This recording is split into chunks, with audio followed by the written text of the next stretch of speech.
This is the Tectonic Slam Cyclone commander that I've been playing for the Path of Exile Phrecia event.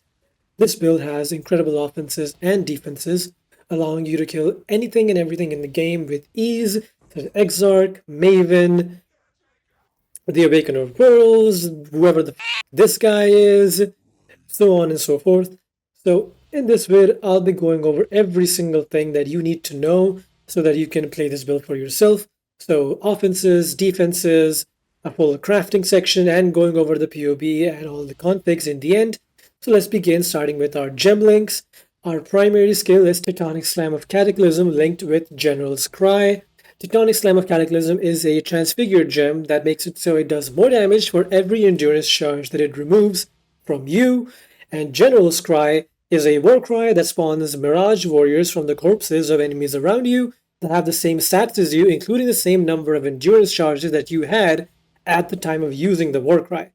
So we can combine this with auto exertion support to have our General's Cry automated so that all corpses that spawn from General's Cry then use Tectonic Slam of Cataclysm, and then they poof, and then you war cry again automatically, more corpses spawn in, and they use the same slam, and it just keeps on going.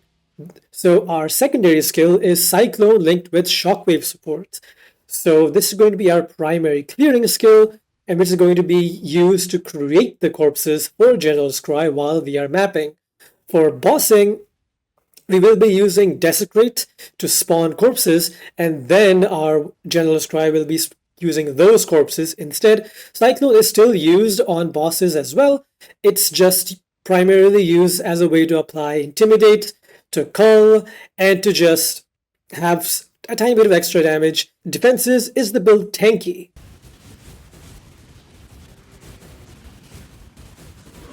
No.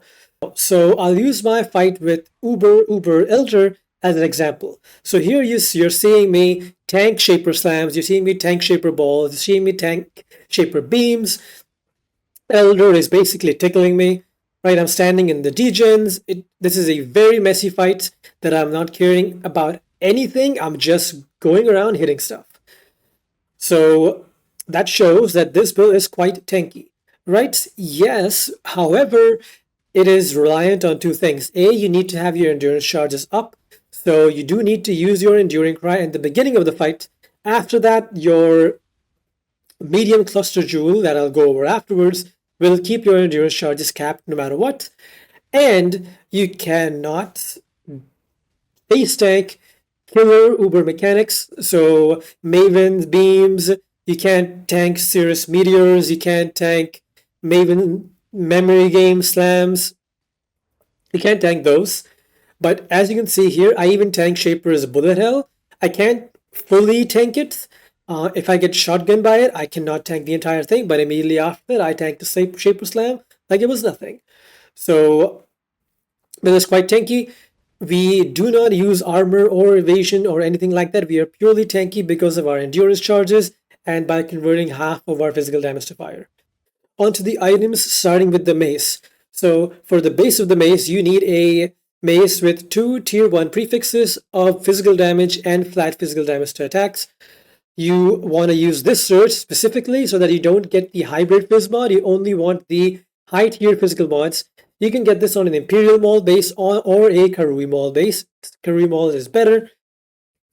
And then you go around searching for one that only has those 2 prefixes and no other ones, along with a empty suffix on top of that. Once you have the base for your mace, you want to go in-game and craft one. Prefixes cannot be changed. That's step 1. Step 2, you scour the item, so that then you only have those 2 tier 1 prefixes and nothing else. Step 3, you want to go and craft on, can have up to 3 crafted modifiers. Along with that, you want to craft prefixes cannot be changed, and any random prefix of your choice. It doesn't matter because we just need it to block the prefix. After that, step 4, you want to go and smash your Veiled Orb on the item. This will give you a guaranteed Veiled suffix, and then you want to go ahead and remove crafted mods.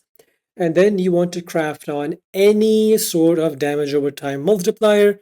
Anything, doesn't matter which one, as long as it's a suffix. Once you're done with this, you want to go over to Jun and unveil your item. Here, there are going to be many different unveil choices that are going to be the best one, but for me, I really like chance to deal double damage while focused. That's the best for bossing. Chance to deal double damage, just base is good for everything. But in this case, I have double damage while focused on my own mace. So this new one that I'm crafting for this video, I'm just going to go with the same modifier there. So 38% chance to deal double damage while focused. I'm going to go ahead and pick that one. However, you can go ahead and pick chance to deal double damage normally. There's going to be a full list of which ones are best in the spreadsheet. Once you're done with that, you want to go ahead and craft on can have up to 3 crafting modifiers again, and then critical strike chance and hits cannot be evaded. I don't have the exalted orbs for this at the moment, and neither do I have the other craft. These are unveiled crafts, so if you want them, if you don't have them, just go and get them off TFT or get them off of a friend or just do some betrayal. But overall, that's it. That's your mace. Now we're going to go over the body armor. So for the body armor, you need a 19% chance to suppress spell damage base.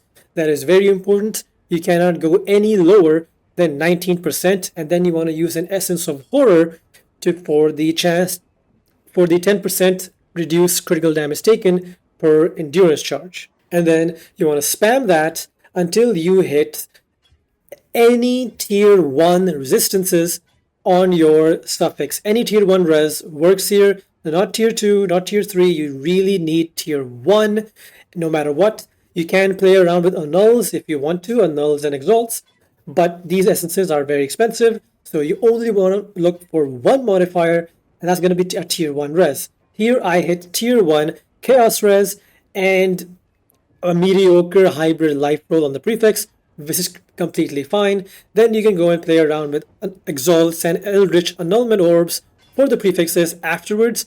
So go ahead and mess around with that until you find prefix that you're happy with. But ideally, you want as much life on the prefixes as possible, because we don't care about armor and evasion, we just want high life. So here I've got tier 2 life and a pretty trash armor and evasion tier beside it, but that's fine. And then you want to use one open prefix to craft on 8% life and any percent mana. Don't be dumb like me, don't roll over 8% life, just get 8% and that's it. You are now almost done.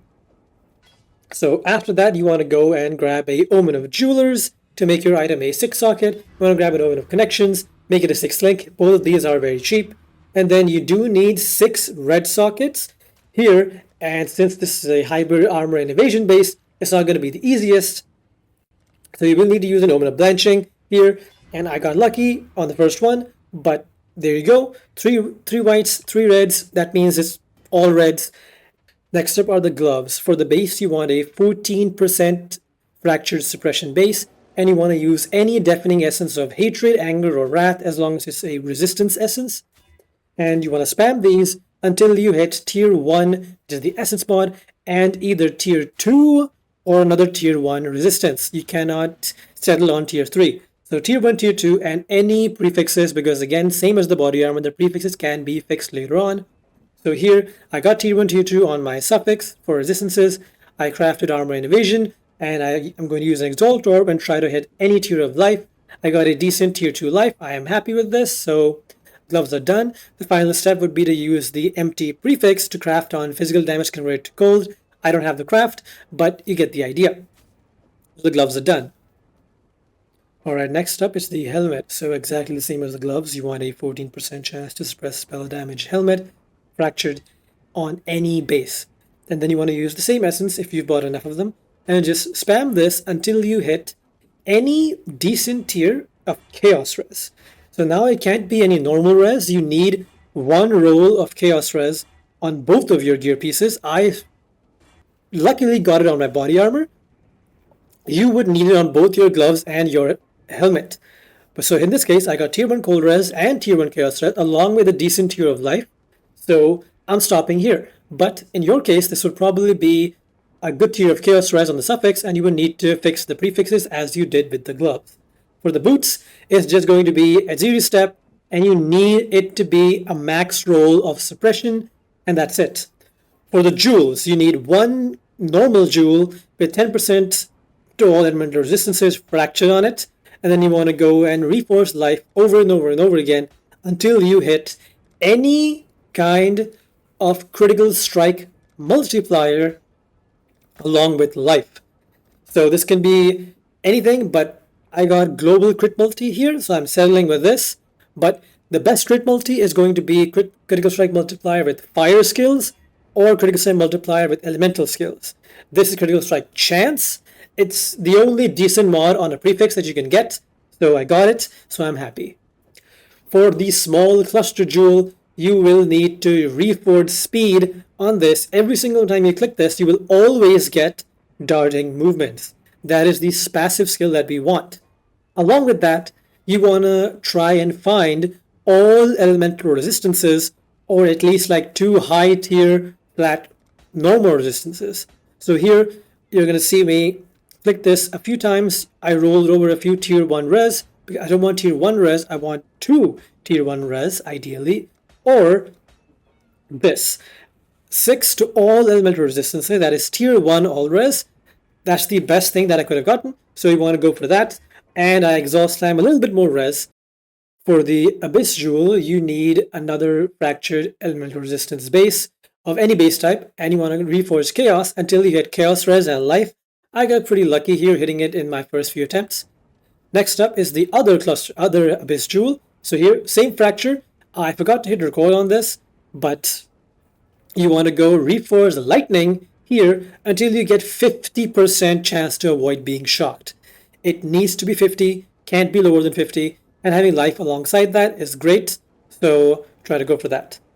So now that we're done with the crafting and the items, next up are the flasks. So for your life flask, you want any kind of instant recovery along with immunity to poison or immunity to corrupted blood. The Tincture, you want this to be reduced mana burn rate along with melee weapon damage penetrates elemental resistances.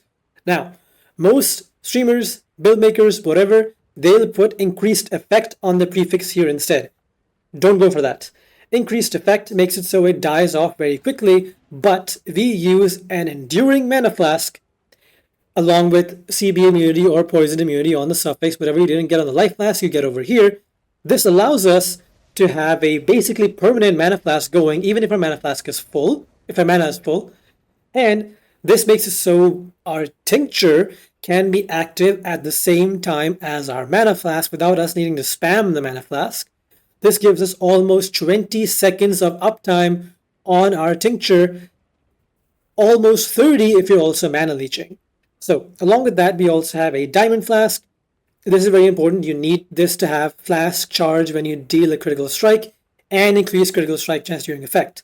The fourth flask slot is pretty flex. You can add a quicksilver flask, you can add a unique flask, you can add whatever the hell you want. You can leave it empty and confuse people thinking you're using that one timeless jewel.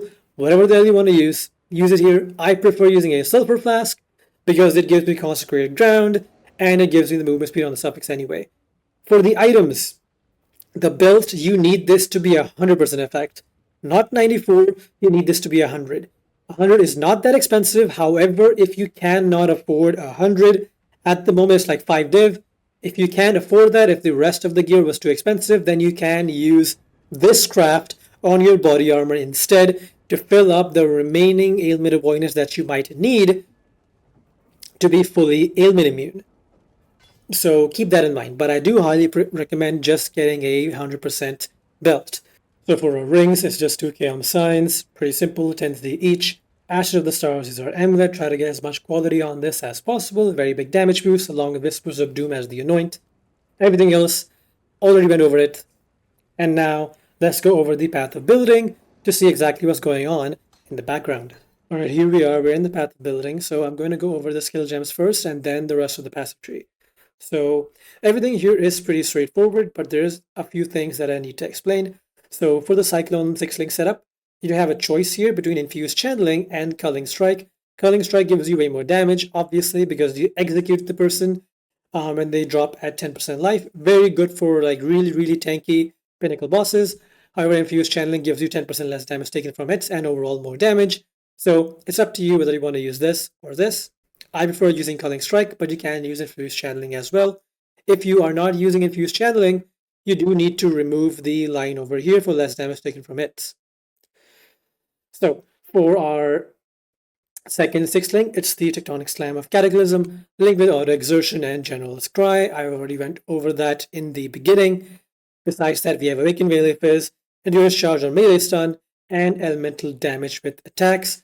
This should be Awakened Elemental Damage with attacks, but it's extra expensive for no reason. Doesn't give that much of a damage boost, so I stuck with just the normal version instead. Besides that, here we have a few of our auras. So we have Hatred and Herald of Ash in our helmet. Hatred gives us a massive amount of damage. As you can see, it's like 5 million, almost 6 million damage. War Banner is just great. Herald of Ash also gives a lot of damage. And Desecrate, you want to leave this at level 1. This is how we spawn our corpses. For our secondary aura and whatever setup, we have Punishment as our main curse. Herald of Purity, Blood and Sand, and we do have Molten Shell if you want to use this in moments where you feel like you're about to get hit by something very, very big. Then you turn this on. It gives you a decent amount of extra defenses, even if you don't have much life, while Molten Shell gives you much more, so there you go. Besides that, we have our Life Tap setup in our boots. So Life Tap, Mark on Hit, Frost Blink, and Assassin's Mark. Assassin's Mark is very huge. Gives us a bunch of extra critical strike chance and crit multi. Very important here. Life Tap is because Assassin's Mark, it takes a lot of mana out of us. So we ideally don't want to be in a position where we can't Frost Blink or we can't apply our marks. These are 2 Enduring Cries from the rings. Nothing to focus on there. So passive tree, there are a few things going on in the passive tree that you really need to know about, starting with here, we have a Light of Meaning. This is how we are capping ourselves on Chaos Res. If I take this off, we go down to 27% Chaos Res, which is really, really bad. So don't take that off.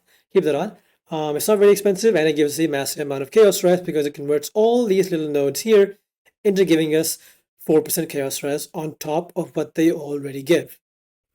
Besides that, over here we have a large, very large thread of hope. This allows us to take a lot of very, very strong modifiers, nodes, such as Blacksmith's Cloud for a bunch of crit multi, Nomadic Techniques for +2 all elemental resistances. We can take Bone Breaker here as well for 15% increased area of effect. Very, very strong. And for those of you who are wondering, why are we taking elemental resistances? Well, that's because we really, really need them.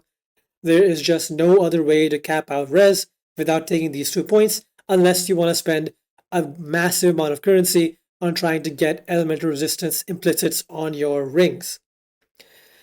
Besides that, the final thing to note is going to be the Timeless Jewel. This is a brutal restraint with Nasima as the main influence here that gives us second sight. This is how we cap ourselves on critical strike chance. Without this, it's 85%, so this gives us a whopping 15% more chance to crit, which is very, very important. Besides that, there is a large cluster jewel. Crafting this is very annoying. I do have a way to craft this in the spreadsheet if you want to use that, but I highly recommend just getting this off of trade. You only want Overlord. That's the most important stat, along with Smite the Weak being the other strongest passive you can get here, but just focus on getting Overlord and everything else is completely irrelevant. If you cannot find a large cluster jewel with Overload on it, then the only way to remedy that is to go over your Cyclone setup, and instead of Infused Channeling or Culling Strike, you remove both of these and you just use Fortify support here instead. For our medium cluster, also very important, you need Mob Mentality. There are many of these on trade. Just get one with only Mob Mentality if you cannot afford the double passive one, even though it's only like 3 div. So 2 passive would be Lead by Example and Mob Mentality. This is how we have Frenzy and Power and Endurance charges for bosses without needing to worry about it too much at all. Lead by Example just gives you permanent onslaught because you're always wall crying through Auto Exertion. And then we have Secrets of Suffering. This allows us to inflict Scorch, Brittle, and Sapped. And I'll go over what that is in a few minutes. And for all the small cluster here, we have Darting Movements, the one I crafted a little bit ago. For the Timeless Jewel passives, you want one of them to have Dexterity. Very important. Without this, we just simply do not have the amount of Dexterity we need. So one of them needs to be Dex. and one of them needs to be, where is it? Cold res. It's because we're just too limited on our res. So we need one with cold res, one with dex, and the rest can be whatever you want. So in my case, I have 5% of fizz as extra cold and a little bit of extra movement speed. One more thing to note about the passive tree is you do have a few tattoos that you need to use. So the first one being attack damage Lisa's life, only one of these, no more than one. And then there is one Warcry cooldown tattoo, only one. You do not need more than one, and you cannot have less than one. It will hurt your damage by a lot if you remove this, so don't remove this. And then we also use a few fire resist tattoos in order to fix our resistances in the end. So use as many of these fire resist tattoos as you need to in order to cap out your res. If you're missing a little bit too much res, you can get a bunch of fire resist tattoos and then swap out one of your other resistances on your gear. Instead of fire, it can be something else. And then you can have your elemental resistances capped out that way.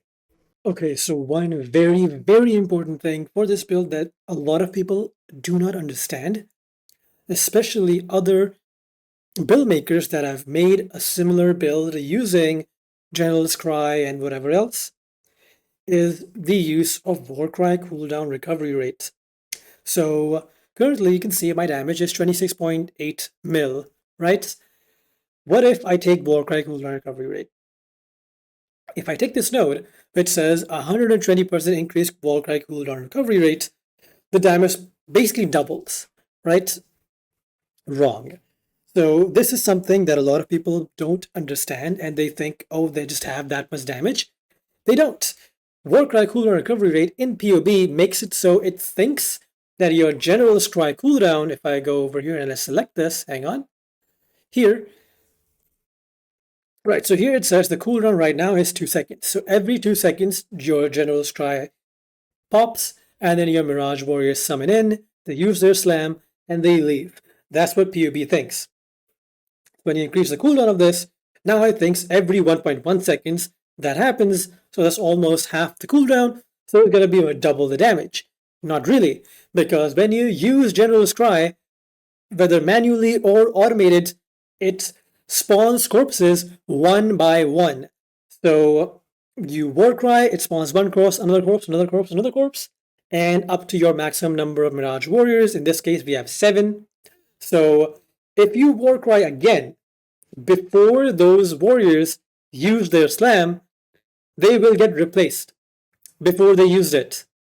So if your cooldown is way too high, you will basically only have one Mirage Warrior using the slam, and that's it. Which will basically cut your damage, but instead of doubling it, it will cut it by like 1/5. So don't get fooled by this. Don't go for people who are playing the same build and they have taken these nodes over here for Warcry cooldown, because no, this is not their damage. They usually take this, they usually take those nodes that way to get this Warcry cooldown recovery rate. Don't go for this. This is bait. This is not true. It's not right. And you can test this out in game.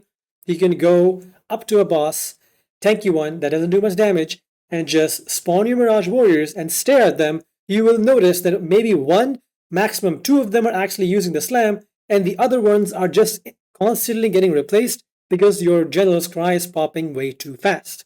So the ideal cooldown for this is 2 seconds flat.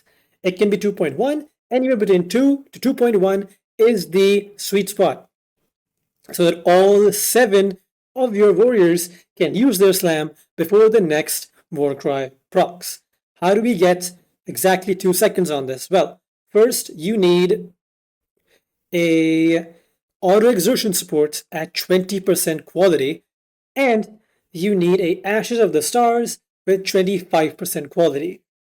Okay, so if you have an Ashes that has more quality than this, which you can, the more quality, the better the damage would be in terms of your other abilities.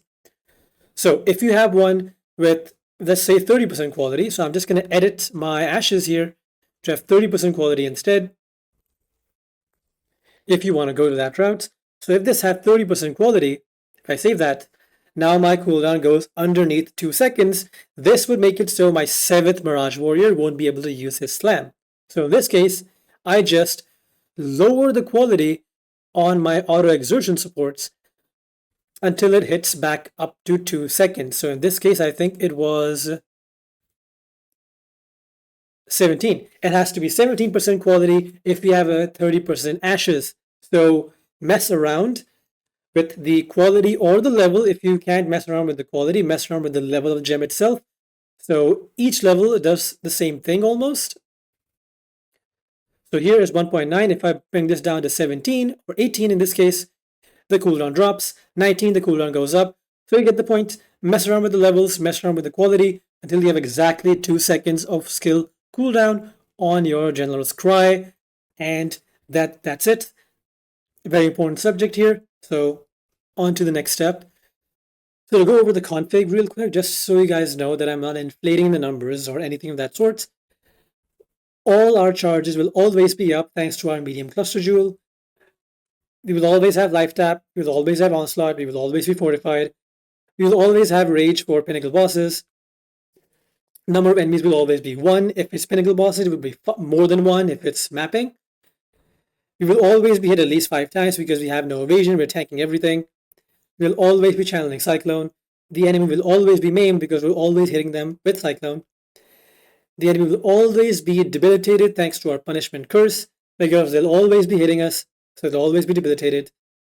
We'll always have Scorched, Brittle, and Sapped on the enemy because we have a 100% chance to apply this thanks to Seekers of Suffering and our very high elemental damage. This will always be max. Trust me when I say this, this will always be max unless the enemy is extremely tanky. You'll always have max Scorch, max Brittle, and max Sap. And the enemy will always be intimidated thanks to awakened melee physical damage. Quick note about the custom config. Infused channeling, this is here if you want to use this because POB doesn't count the 10% less damage you take from this. So I had to write it down here. And this over here, what punishment does, the curse itself, it makes the enemy take 60% increased damage when it is on low life. So in order to calculate those numbers without the enemy being on low life, I just put this here that it takes 30% increased damage. This makes so overall it would take the same amount of time to kill it as if you were doing 30% more damage from the start or 60% more damage when they drop below half health. So there you go. That's that. If you want, you can remove this and you can just check on this. This will give you realistic numbers once you bring the enemy down to 50% life, but that's basically it. One quick thing to note, if you have the double damage while focused craft on your mace, then this would be your damage while you are focused, but this focus is only a 4-second ability duration thing. I'm not going to use that because that would be inflating numbers, and I don't want to inflate the numbers. If I wanted to inflate numbers, I would plant my war banner, even though this thing has almost a 20-second duration. So if I plant this for any boss fight, chances of this ending before the boss dies are basically 0, but still, I didn't want to inflate this too much because a lot of people honestly forget to use their banner anyway, but you really shouldn't forget it. So for banner there, Major God is Soul of Lunaris, Minor God is Soul of Grothkul. For the items, already went over everything. I want to go over the Tincture real quick. This is on, but I'm not inflating the numbers with this. This is on because this is always going to be on thanks to our Enduring Mana Flask. So we're basically using 2 flask slots in order to ensure that we have almost full uptime on this Tincture. So you can go and test this out in your maps.